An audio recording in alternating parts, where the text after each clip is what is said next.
হরে কৃষ্ণা। কর্ম কী আর কর্মবন্ধনই বা কী?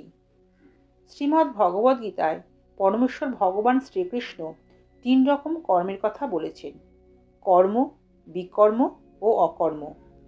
শাস্ত্র অনুমোদিত কর্ম অর্থাৎ শাস্ত্রে যে কর্ম করার অনুমোদন করা হয়েছে তা হলো কর্ম। শাস্ত্রে যে কর্ম করতে নিষেধ করা হয়েছে অর্থাৎ শাস্ত্রে যে কর্ম অনুমোদন করা হয়নি তা হলো বিকর্ম। আর অকর্ম হলো ফলরহিত কর্ম, অর্থাৎ যে কর্ম করলে তার কোনো রকম ফল ভোগ করতে হয় না। যে কোনো কাজ করলেই ফল ভোগ করতে হয়। যেমন কেউ পুণ্যকর্ম অর্থাৎ দান, সমাজসেবা, হাসপাতাল তৈরি, বিদ্যালয় স্থাপন প্রভৃতি কর্ম করলে ও তার পুণ্য অর্জন হলো। এই পুণ্য ফলের জন্য সে স্বর্গসুখ লাভ করবে। সেই স্বর্গসুখের জন্য সে স্বর্গে বাস করবে ও স্বর্গে তার বিভিন্ন রকম সুখ সুবিধা, ইন্দ্রসুখ ভোগ করবে।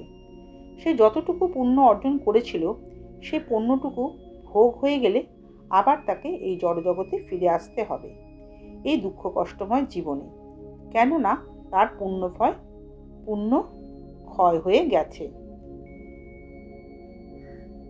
নতুন জন্মে সে আবার পাপ ও পুণ্যকর্ম করবে ও সে পাপ ও পুণ্যকর্মের ফল ভোগ করার জন্য তাকে জন্ম নিতে হবে।